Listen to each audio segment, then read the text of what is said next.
नमस्कार।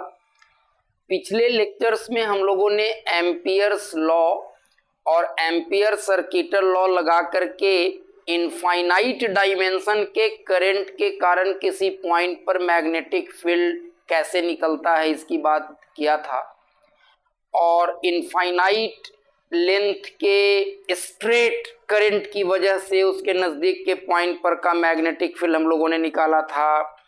Infinite dimension के, dimension नहीं कहें, इनफाइनाइट लेंथ के infinitely long current carrying solenoid के एक्सियल पॉइंट पर का मैग्नेटिक फील्ड निकाला था हम लोगों ने। टॉरॉयड के एक्सिस पर के मैग्नेटिक फील्ड की बात किया था। आज हम लोग बायट-सावर्ट्स लॉ की बात करने जा रहे हैं। क्योंकि एम्पियर्स सर्किटल लॉ लगाने के लिए मैंने कहा था कि एम्पियर्स सर्किटल लॉ तभी लगाएंगे या एम्पियर्स लॉ लगाना एडवाइजेबल तभी होता है जब जिस पॉइंट पर मैग्नेटिक फील्ड निकालना है उस पॉइंट के अबाउट करंट सिमेट्रिकल हो। लेकिन अगर ऐसी सिमेट्री एग्जिस्ट नहीं कर रही है तो वैसे करंट्स की वजह से गिवन पॉइंट पर मैग्नेटिक फील्ड निकालने के लिए एम्पियर सर्किटल लॉ लगाना एडवाइजेबल नहीं होता है। तो उससे ज़्यादा जनरलाइज्ड टाइप का एक लॉ है जिसको हम लोग बायट-सावर्ट्स लॉ कहते हैं। इसकी मदद से फाइनाइट करंट के कारण या किसी भी तरह के करंट डिस्ट्रीब्यूशन के वजह से उसके नज़दीक के पॉइंट पर का मैग्नेटिक फील्ड हम लोग निकाल सकते हैं। तो सबसे पहले बायट-सावर्ट्स लॉ कहता क्या है, इसका स्टेटमेंट क्या है, इसकी बात करेंगे और तब फिर बायट-सावर्ट्स लॉ को अप्लाई करके डिफरेंट टाइप्स ऑफ करंट की वजह से उसके नज़दीक के पॉइंट पर का मैग्नेटिक फील्ड वगैरह निकालेंगे। तो बायट-सावर्ट्स लॉ कहता है कि अगर किसी भी आर्बिट्ररी टाइप का एक करंट है, कोई एक आर्बिट्ररी शेप का कंडक्टिंग वायर है और इसमें करंट आई फ्लो कर रहा है, इस तरीके का इरेगुलर शेप का वायर है कैरिंग करंट आई, तो आप क्या करो कि इस करंट कैरिंग वायर का एक बहुत छोटा सा लेंथ डीएल कंसीडर करो, infinitesimally small length of the wire हम लोग डीएल कंसीडर करते हैं। और करंट के डायरेक्शन में अगर डीएल लेंथ ले रहे हैं, DL is infinitesimally small length, then I DL is called current element. Current element को हम लोग वेक्टर मानते हैं, पहले भी बता चुके हैं। और करंट एलिमेंट वेक्टर का डायरेक्शन वही होता है जो करंट का डायरेक्शन होता है। तो ये हम लोगों ने करंट एलिमेंट वेक्टर ले लिया आई डीएल, और इस करंट एलिमेंट की वजह से करंट कैरी करने वाले डीएल, इनफाइनाइटेसिमली स्मॉल लेंथ डीएल के करंट के कारण इस करंट एलिमेंट के रिलेटिव पोजीशन वेक्टर आर पर वाले पॉइंट पर का मैग्नेटिक फील्ड क्या होगा, इसका एक्सप्रेशन बायट-सावर्ट्स लॉ देता है। यह एक एम्पिरिकल लॉ है, ये बहुत बार एक्सपेरिमेंट किया गया और एक्सपेरिमेंटल ऑब्जर्वेशन के आधार पर, उन एक्सपेरिमेंटल ऑब्जर्वेशंस के जनरलाइजेशन के आधार पर ये लॉ दिया गया है और इसलिए इसका कोई प्रूफ नहीं होगा, we can not prove it. आप एक स्टेटमेंट के रूप में बोलेंगे कि Biot Savart's law states like that, कि कोई एक करंट एलिमेंट है, उस करंट एलिमेंट के रिलेटिव पोजीशन वेक्टर आर पर वाले पोजीशन पर का मैग्नेटिक फील्ड का एक्सप्रेशन होता है mu naught by 4 pi. Mu naught by 4 pi is a constant, और यहाँ जो म्यू नॉट कांस्टेंट है क्या कहलाता है, ये कहलाता है permeability of free space. Permeability of free space, और म्यू नॉट अपॉन 4 पाई का वैल्यू होता है 10⁻⁻7 units. Mu naught by 4 pi into ideal current element, जिस करंट एलिमेंट की वजह से मैग्नेटिक फील्ड निकालना है वो करंट एलिमेंट आइडियल, और उस करंट एलिमेंट के रिलेटिव जिस पोजीशन वेक्टर पर वाले पोजीशन पर का मैग्नेटिक फील्ड निकालना है वो पोजीशन वेक्टर आर, दोनों का cross product IDL cross R divided by इस आर वेक्टर का मैग्नीट्यूड का होल क्यूब आर क्यूब। ये स्टेटमेंट है बायट सावर्ट्स लॉ का, और आप देख सकते हैं कि इसमें मैग्नीट्यूड और डायरेक्शन दोनों चीजें होंगी। अगर आइडियल वेक्टर और आर वेक्टर इन दोनों के बीच का एंगल थीटा है तो इस डीबी का मैग्नीट्यूड हो जाएगा mu naught by 4 pi IDL R sine theta, और यहां वाला आर डिनोमिनेटर के आर क्यूब में से एक आर को कट कर देगा तो ये बच जाएगा IDL sine theta by R square, और इसका डायरेक्शन हो जाएगा आइडियल इधर है और आर इधर है तो IDL cross R perpendicular to the plane of the figure and inwards, ऐसा हो जाएगा मैग्नेटिक फील्ड का डायरेक्शन। तो बायट सावर्ट्स लॉ की मदद से इस तरह से हम लोग गिवन पॉइंट पर मैग्नेटिक फील्ड निकाल सकते हैं, उसका मैग्नीट्यूड डायरेक्शन दोनों चीजें बता सकते हैं। और जिस किसी भी तरह का करंट होगा, जिस किसी भी आर्बिट्ररी शेप का करंट कैरिंग वायर होगा, उसमें फ्लो करने वाले करंट की वजह से किसी गिवन पॉइंट पर का मैग्नेटिक फील्ड हम लोग कैसे निकाल सकते हैं।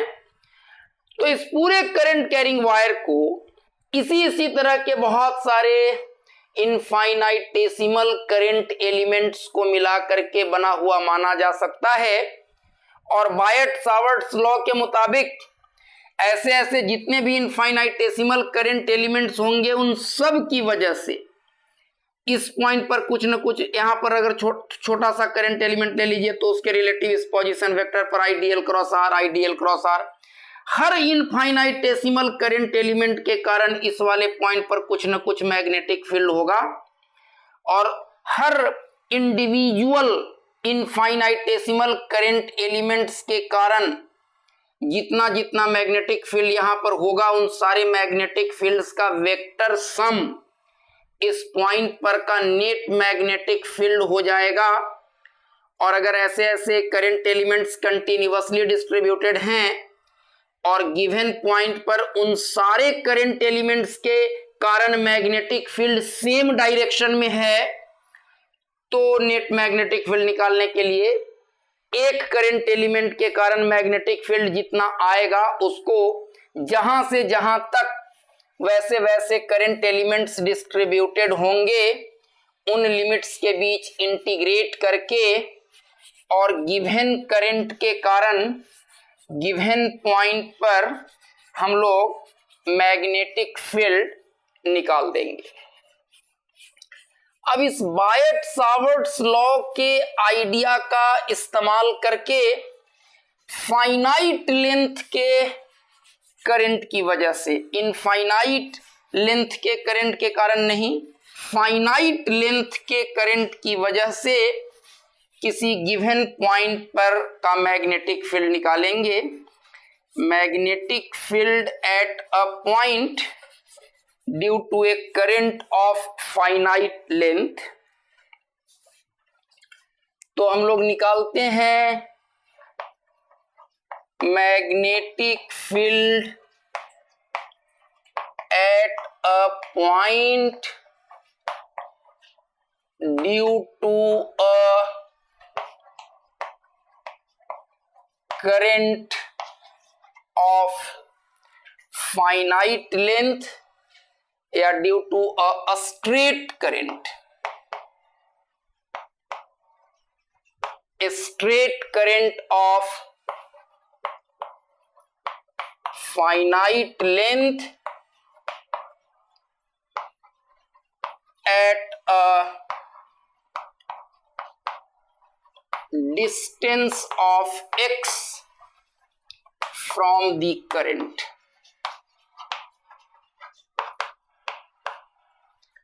तो मान लीजिए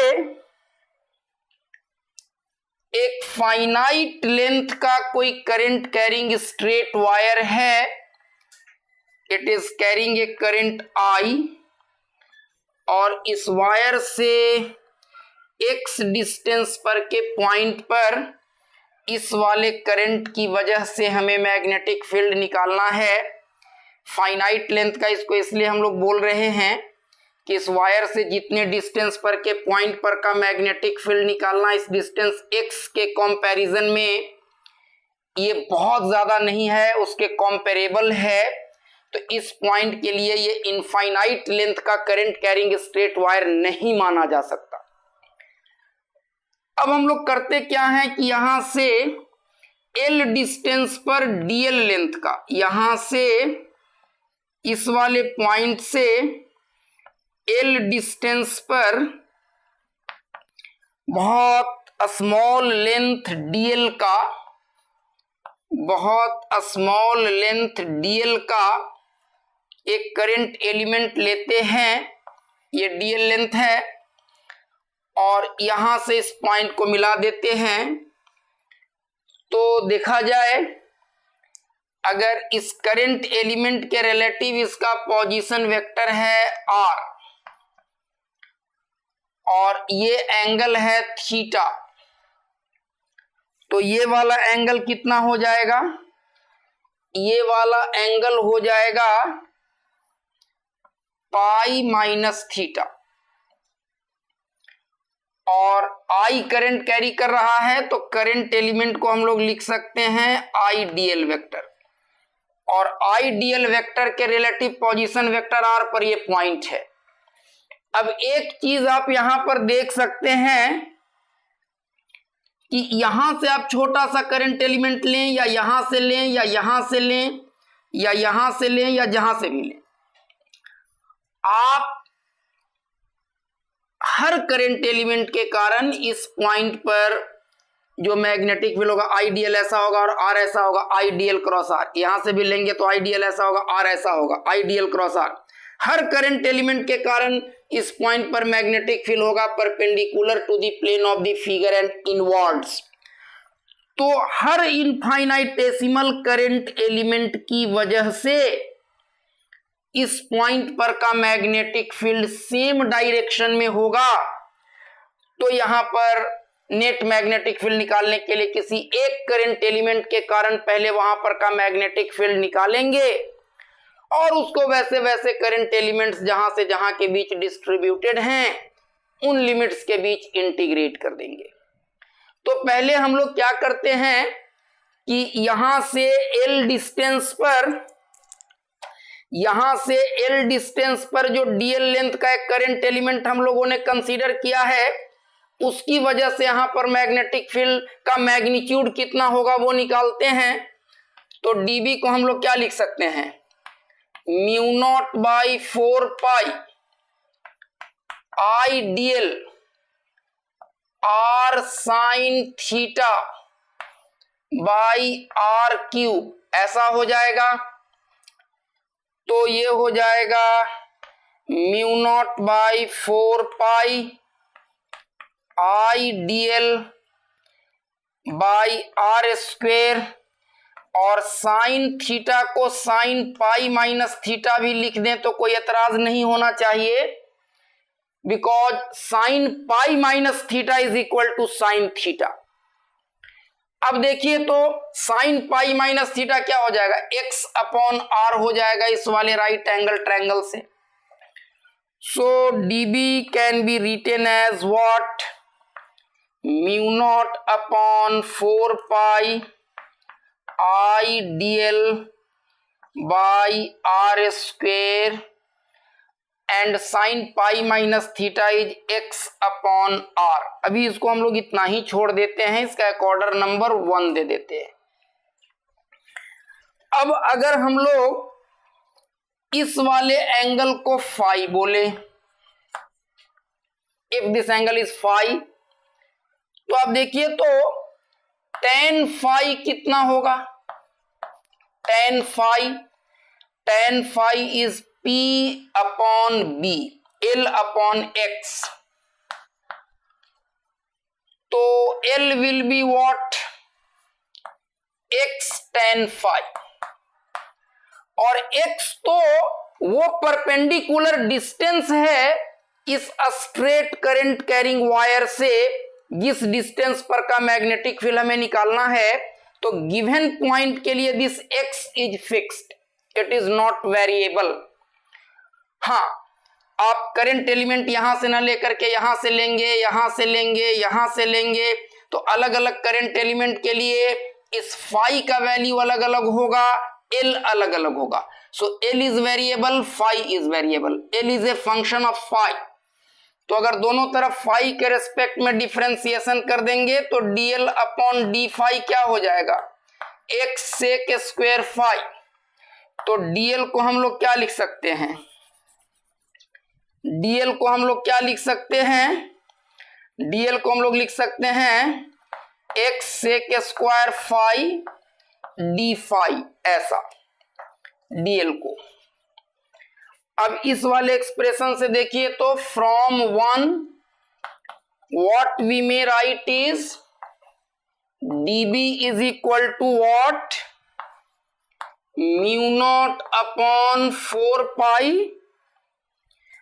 I अपॉन R स्क्वेर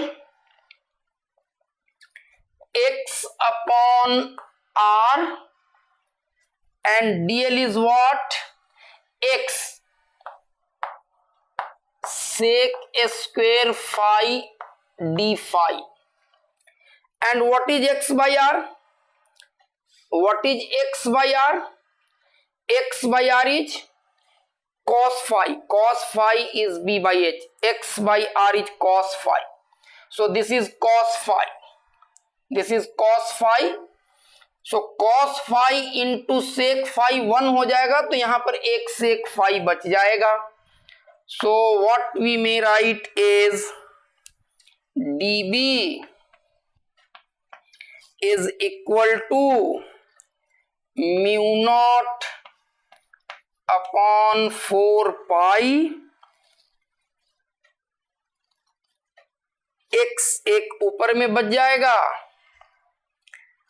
और नीचे में R स्क्वेयर बच जाएगा डिनोमिनेटर में,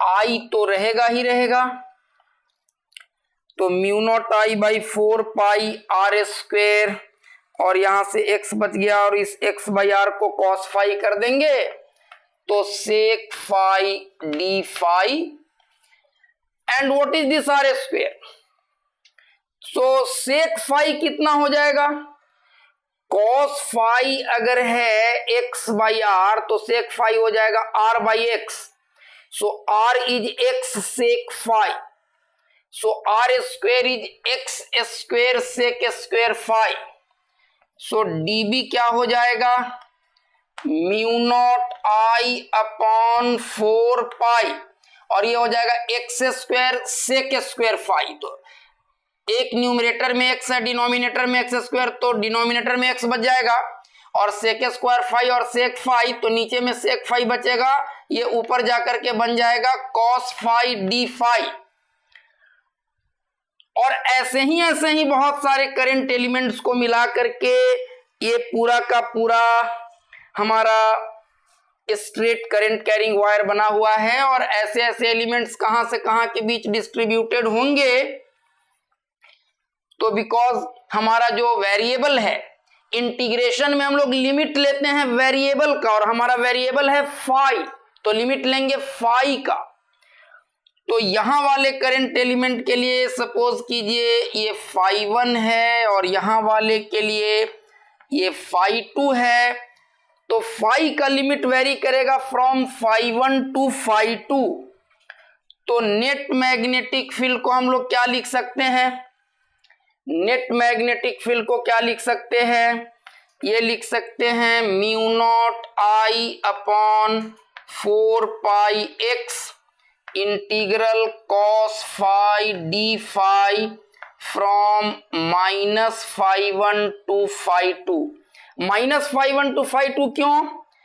दोनों के सेंसेस इस लाइन के रिलेटिव एंगल लिख रहे हैं, तो एक एंगल जो है वो एंटी क्लॉकवाइज है और एक क्लॉकवाइज है, तो दोनों में से कोई एक नेगेटिव होगा, एक पॉजिटिव होगा। लेकिन यहां आपको इंटेलिजेंटली लिमिट लिखना है, इसलिए कि आप मैग्नेटिक फील्ड का मैग्नीट्यूड लिख रहे हैं and it can not be negative. तो लिमिट आपको ऐसा लेना होगा कि ये इंटीग्रेट करने के बाद ये पूरी की पूरी चीज पॉजिटिव आ जाए, और बी का एक्सप्रेशन आपका आ जाएगा μ0I/4πx sin φ1 प्लस sin φ2। तो हम कंक्लूड ये करना चाहते हैं,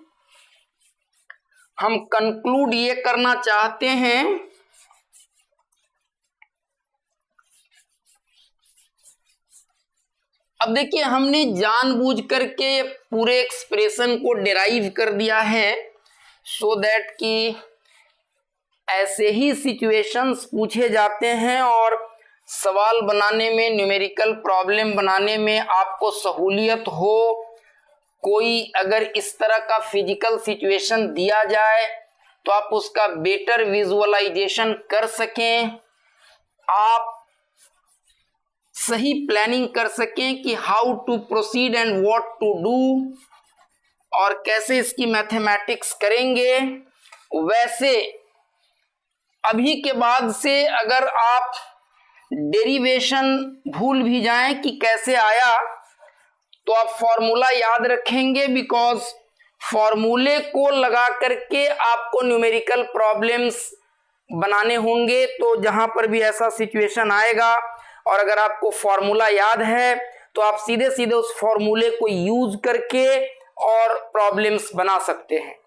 हम लोगों ने क्या निकाला, अगर कोई फाइनाइट लेंथ का करंट कैरिंग वायर है, कैरिंग करंट आई, और कोई जरूरी नहीं है कि पॉइंट सिमेट्रिकल हो, फाइनाइट लेंथ का है तो कोई जरूरी नहीं है।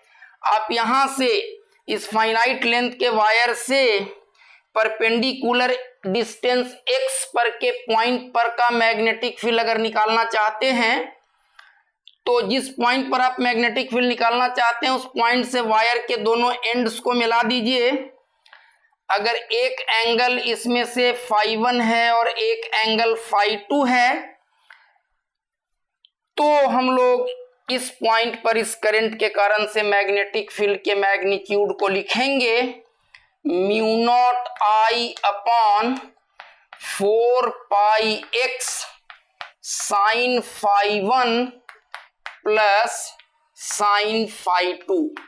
और मैं आपको ये कहूंगा कि आप इसी एक्सप्रेशन को फाइनाइट लेंथ के स्ट्रेट करंट के कारण उससे x डिस्टेंस पर स्थित पॉइंट पर के मैग्नेटिक फील्ड के एक्सप्रेशन को याद रखें, इस एक्सप्रेशन को, और इसी से इनफाइनाइट लेंथ के स्ट्रेट करंट के कारण उससे सर्टेन डिस्टेंस पर के पॉइंट पर के मैग्नेटिक फील्ड का एक्सप्रेशन चला आएगा, जो हम लोग एम्पियर सर्किटल लॉ लगा करके निकाले थे। कैसे? अगर ये इनफाइनाइट लेंथ का होगा तो देखिए, तो ये फाइनाइट लेंथ का वायर है, तो ये φ1 है, ये φ2 है। अगर इसकी लंबाई आप बढ़ाते चले जाएंगे तो ये φ1 और φ2 बढ़ता चला जाएगा। अगर और ज्यादा बढ़ाएंगे तो ये और ज्यादा बढ़ेगा। बढ़ते बढ़ते अगर बहुत ज्यादा लेंथ का हो जाएगा तो φ1 और φ2 they both will tend to 90 degree, π/2। So for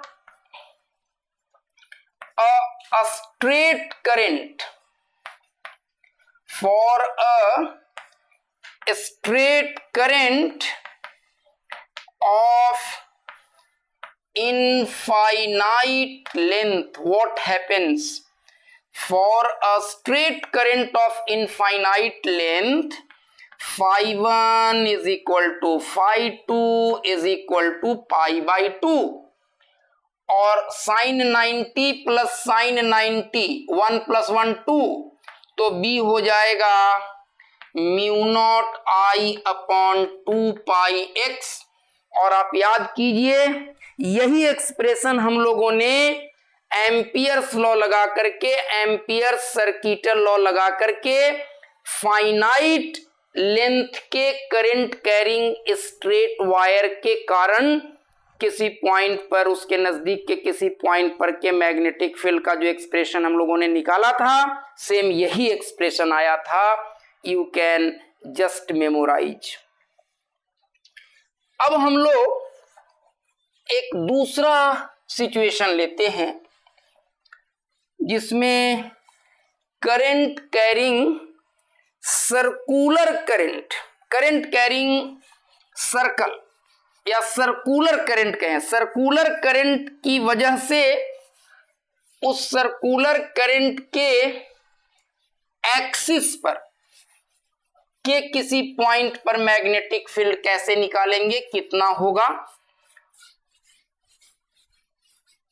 अगर कोई एक सर्कुलर करंट है कैपिटल आर रेडियस का, कैपिटल आर रेडियस का कोई सर्कुलर कंडक्टर है, कैरिंग करंट आई, और उसके एक्सिस पर, उसके सेंटर से स्मॉल आर डिस्टेंस पर कोई एक पॉइंट लिया गया है।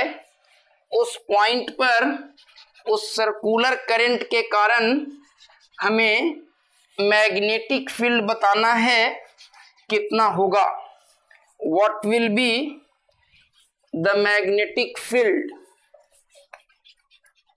at an axial point of a circular current at a distance of small r from the center of the circle on its axis। तो magnetic field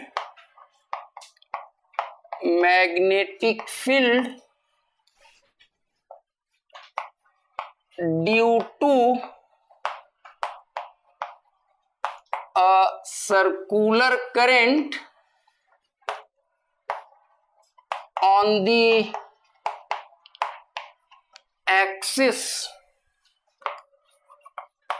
of the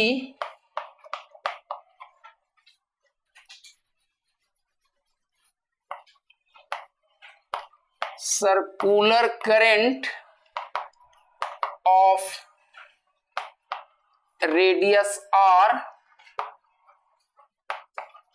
carrying current I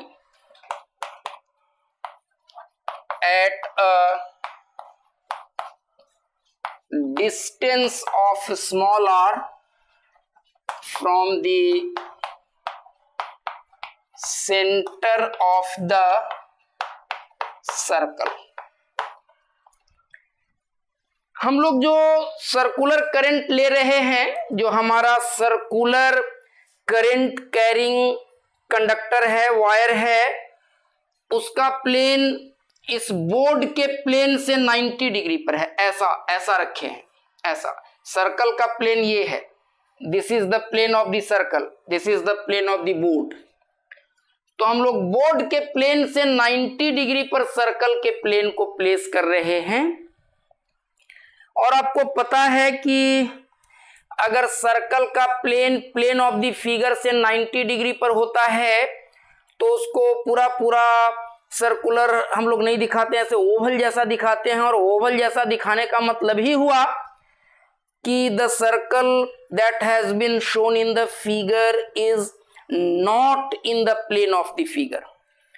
तो ऐसा एक circular current है, ऐसे दिखाने का मतलब है कि इस सर्कुलर करंट के सर्कल का प्लेन ऑफ द फिगर से, प्लेन ऑफ द बोर्ड से 90 डिग्री पर है। तो जाहिर सी बात है अगर सर्कल का प्लेन ऐसा होगा तो सर्कल का सेंटर भी ऑन द बोर्ड नहीं होगा, ऑफ द बोर्ड होगा, बोर्ड से आर डिस्टेंस पर होगा। और एक्सिस भी ऑन द बोर्ड नहीं होगा, ऑफ द बोर्ड होगा। तो सारी चीजें हैं थर्ड डायमेंशन में और हमें फिगर ड्रॉ करना है 2 dimensional plane of the board में। तो जो चीजें बोर्ड पर नहीं हैं उन चीजों को भी हम लोग बोर्ड पर दिखा रहे हैं। The axis of the circle is not on the board, but in spite of that it is being shown on the board.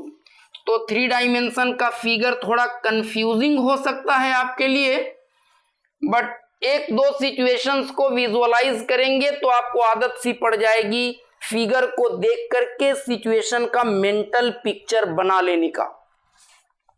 अब इस बात को समझने के लिए जैसे सपोज कीजिए ये कोई प्लेन है और ये सर्कुलर करंट है, ये सर्कुलर करंट है, इसमें ऐसा करंट फ्लो कर रहा है, ऐसा करंट फ्लो कर रहा है मेरी ओर से देखने पर क्लॉकवाइज और आपकी ओर से देखने पर एंटी क्लॉकवाइज, ऐसा करंट फ्लो कर रहा है। तो हम लोग करते क्या हैं कि सहूलियत के लिए इस सर्कुलर करंट के सर्कल को इस तरह से रखते हैं कि उसका सेंटर इस वाले प्लेन पर आ जाए। तो अगर सेंटर चला आएगा सर्कल का यहां पर, तो आधा सर्कल इसके नीचे होगा और आधा सर्कल इसके ऊपर होगा, ऐसा इस तरह का। और अब यहां पर से छोटा सा आप करंट एलिमेंट ले लीजिए, यहां पर से जो उस प्लेन में है ना, यहां से छोटा सा अगर करंट एलिमेंट ले लेंगे तो आईडीएल ऐसा टेंजेंशियल होगा, तो आईडीएल हमारा इधर होगा टेंजेंशियल, और इस करंट एलिमेंट की वजह से आईडीएल ऐसे डायरेक्टेड होगा टेंजेंशियल, और इसका एक्सिस कहां पर है, एक्सिस है ये। तो इस करंट एलिमेंट के कारण यहां से जो छोटा सा करंट एलिमेंट लिए हैं उसके रिलेटिव एक्सिस पर का वो पॉइंट जो सेंटर से स्मॉल आर डिस्टेंस पर है, उसका पोजीशन वेक्टर उस करंट एलिमेंट के रिलेटिव, जिस करंट एलिमेंट के कारण हम मैग्नेटिक फील्ड निकालना चाहते हैं बायट सावर्ट्स लॉ लगा करके, इसके रिलेटिव उसका पोजीशन वेक्टर ये हो जाएगा। अब आईडीएल इधर है और आर वेक्टर ये है, आर वेक्टर ये है, या इसको हम लोग एक्स बोल दें, चूंकि इसको आर बोलेंगे तो इसको एक्स बोल देते हैं, नहीं तो आर और आर में कंफ्यूजन हो जाएगा, इस डिस्टेंस को हम लोग एक्स बोल देते हैं। और करंट एलिमेंट के रिलेटिव जो हमारा पोजीशन वेक्टर होगा वो स्मॉल आर होगा, ऐसा। इसके रिलेटिव पोजीशन वेक्टर आर पर वो पॉइंट है एक्सिस वाला जहां पर कि हमें मैग्नेटिक फील्ड निकालना है। तो आईडीएल और आर ये दोनों एक दूसरे से 90 डिग्री पर हैं, तो इन दोनों का क्रॉस प्रोडक्ट अपने को लेना पड़ेगा, mu naught by 4 pi IDL cross R. तो आईडीएल क्रॉस आर इधर हो जाएगा, इससे भी 90 पर और इससे भी 90 पर। तो अगर अब देखिए सिचुएशन कैसा हो गया, अगर ये एक्सिस है, ये सर्कल का एक्सिस है और ये है आर वेक्टर, तो अब हमारा जो मैग्नेटिक फील्ड होगा वो इधर होगा ऐसे, इससे 90 पर। तो अगर ये एंगल थीटा है और ये 90 है, तो इधर वाला जो एंगल होगा, इसको अगर आगे तक हम लोग ऐसे ले जाएं, तो इधर वाला जो एंगल होगा, अगर ये थीटा है और इससे 90 पर ये है, तो ये 90 प्लस थीटा हो गया, तो ये 90 माइनस थीटा हो जाएगा, क्योंकि ये पूरा का पूरा 180 होना है। तो इस डायरेक्शन में होगा एक करंट एलिमेंट के कारण मैग्नेटिक फील्ड, एक्सिस से 90 माइनस थीटा पर, और उसके डायमेट्रिकली अपोजिट पॉइंट पर वाला अगर एलिमेंट लेंगे तो उसका मैग्नेटिक फील्ड इधर हो जाएगा, ऐसा हो जाएगा। और इस वाले मैग्नेटिक फील्ड का इस एक्सिस से 90 डिग्री पर वाला इधर वाला कंपोनेंट और इस वाले मैग्नेटिक फील्ड का एक्सिस से 90 डिग्री पर वाला कंपोनेंट, ये दोनों ऐड करके 0 हो जाएंगे, और दोनों का एक्सिस के लॉन्ग वाला कंपोनेंट ऐड करके नेट फील्ड देगा। और वैसे ही हर एलिमेंट के लिए होगा, हर एलिमेंट के, अगर यहां से एक एलिमेंट ले लीजिए और उसके डायमेट्रिकली अपोजिट पॉइंट यहां से ले लीजिए, तो इस वाले एलिमेंट के कारण आईडीएल इधर होगा, आर इधर होगा, तो IDL cross R magnetic field ऐसा, और उसके नीचे वाले के कारण ऐसा, तो दोनों का एक्सिस से 90 डिग्री पर वाला कंपोनेंट ऐड करके 0 और एक्सिस के लॉन्ग वाला कंपोनेंट ऐड करके नेट फील्ड देगा। तो अगर ये थोड़ा सा विजुअलाइजेशन आप डेवलप कर लें, तो हम लोग ऐसा कह सकते हैं कि यहां से अगर एक करंट एलिमेंट लें हम लोग आईडीएल और उसके रिलेटिव ये पोजीशन वेक्टर आर है और ये वाला एंगल थीटा है, तो इसके कारण से जो एक्सिस के इस पॉइंट पर मैग्नेटिक फील्ड होगा वो कुछ इधर होगा, इससे भी 90 डिग्री पर होगा और इस आईडीएल से भी 90 डिग्री पर होगा। आईडीएल तो ऐसा है एक्चुअली, क्योंकि ये इस तरीके का है, आईडीएल इधर है, आर इधर है, तो दोनों से 90 डिग्री पर ये डीबी हो गया। और ये थीटा है, ये 90 है, तो ये 90 माइनस थीटा हो जाएगा। तो dB का जो ये वाला कंपोनेंट होगा वो इधर वाले एलिमेंट के dB के इस वाले कंपोनेंट के साथ ऐड करके 0 हो जाएगा, और दोनों का जो इधर वाला कंपोनेंट है वो ऐड कर करके नेट फील्ड दे देगा। तो इधर वाला कंपोनेंट होने वाला है dB cos 90 माइनस थीटा, मतलब कि dB sin थीटा। अब देखिए आइडियल के रिलेटिव पोजीशन वेक्टर r पर वाले पॉइंट पर मैग्नेटिक फील्ड होगा कितना, तो dB वेक्टर तो हो जाएगा mu naught by 4 pi I dl cross r by r cube, and what will it be, I dl vector और r वेक्टर भी एक दूसरे से 90 पर हैं, तो आई dl r sine 90, sine 90 is 1। तो इसका मैग्नीट्यूड अगर हम लोग लिखें modulus of dB vector, then it comes out to be equal to mu naught I upon 4 pi I dl r by r cube. तो नीचे में r स्क्वेयर और यहां में क्या बच जाएगा, तो सिर्फ dl बच जाएगा, सिर्फ dl बच जाएगा। और हमें अब चाहिए इस dB का सिर्फ कौन सा component, dB sin theta component. तो एक्सिस के पैरेलल वाला कंपोनेंट जो होगा वो हो जाएगा dB sin थीटा, तो ये dB पैरेलल हो जाएगा, dB का वैल्यू तो पता ही है mu naught I upon 4 pi r square और dl, और साइन थीटा का वैल्यू कितना, साइन थीटा का वैल्यू हो जाएगा P by H R upon small r, ये हो जाएगा R upon small r times dl।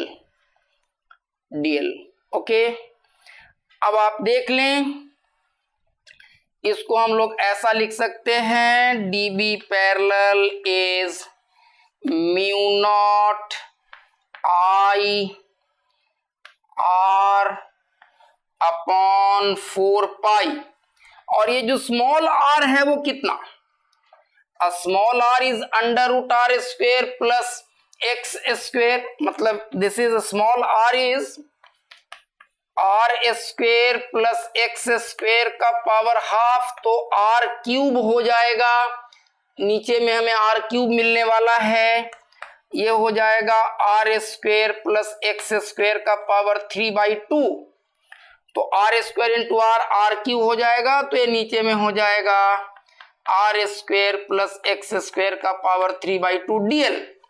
और अब देखें रेडियस ऑफ द सर्कल और एक्सिस के उस पॉइंट का सेंटर से डिस्टेंस, जिस पॉइंट पर मैग्नेटिक फील्ड निकालना है, x, करंट, ये सारी चीजें फिक्स्ड हैं गिवन पॉइंट के लिए, the only variable is this.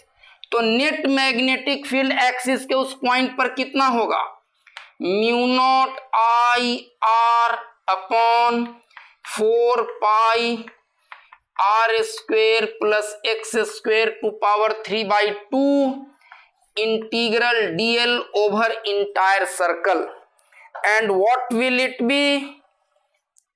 तो आप अब देख लीजिए ये क्या हो जाएगा,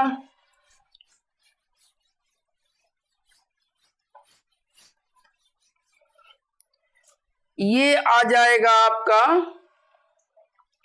B is equal to what, mu naught I r, और integral dl is 2 pi r divided by 4 pi r square plus x square power 3/2, so B is equal to mu naught I r square by 2 R square plus X square का power 3/2। ये हो गया axial point पर के magnetic field का expression. अब यहां एक दो बातें हम लोग और करना चाहेंगे।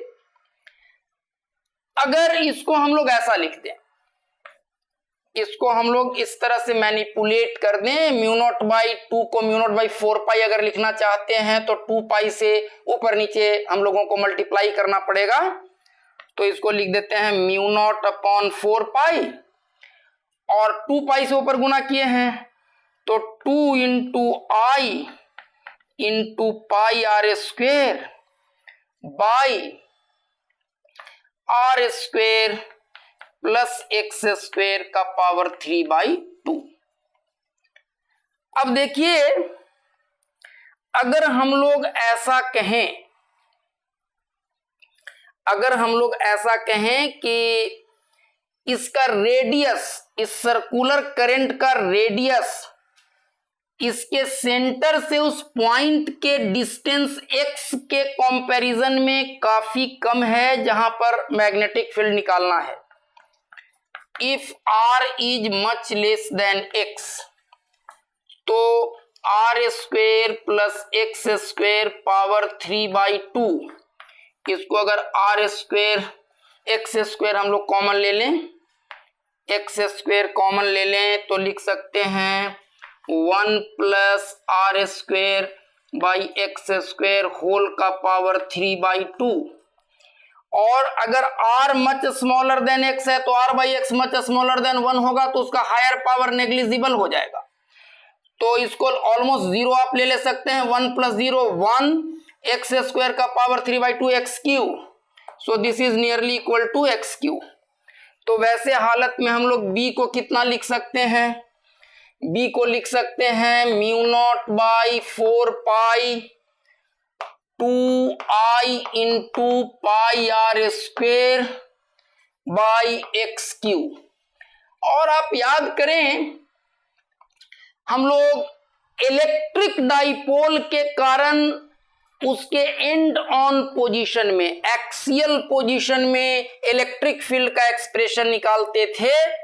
अगर ये p डाइपोल मोमेंट वेक्टर का कोई इलेक्ट्रिक डाइपोल है तो डाइपोल से x डिस्टेंस पर के पॉइंट पर इलेक्ट्रिक फील्ड होता था 1/4πε0 2p/x³।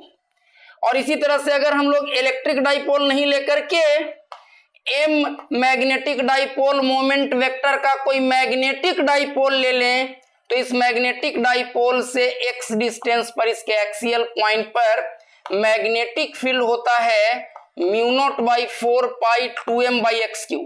तो उसी तरह का एक्सप्रेशन है ना, μ0/4 2m/x³। तो अगर उसे आप कंपेयर कर लेंगे तो m के जगह पर कितना है, I × πr²।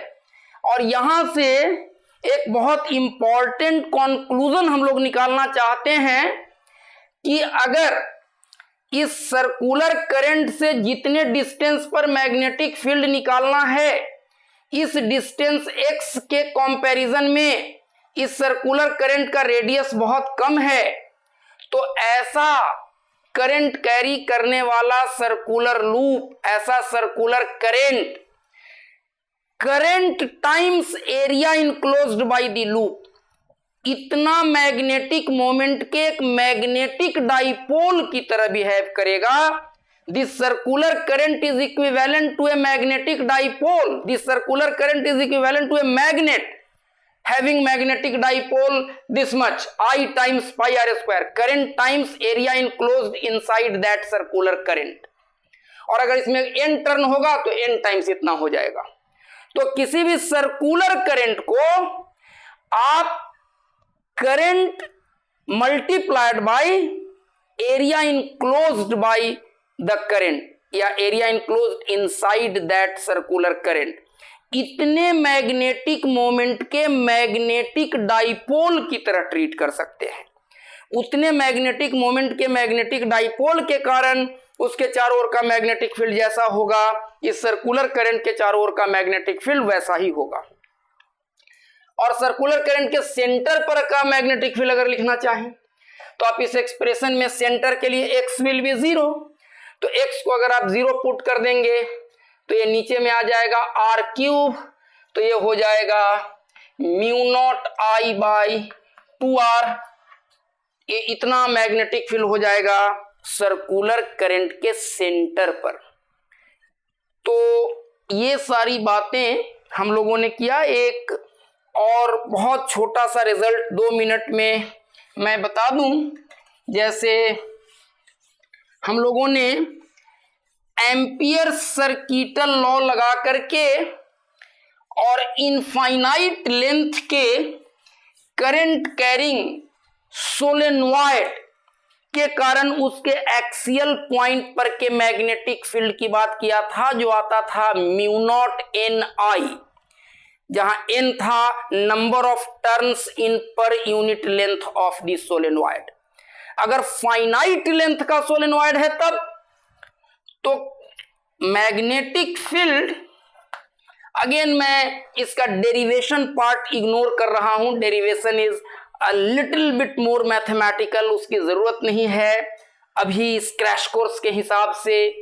अभी हमारा कॉम्पिटेंस न्यूमेरिकल प्रॉब्लम्स को हम बना सकें, इसके लिए अगर अपनी कॉम्पिटेंस इनहेंस हो जाती है तो अपना मकसद पूरा हो जाता है।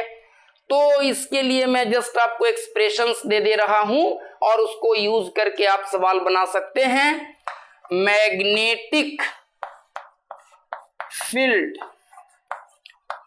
at an axial point of a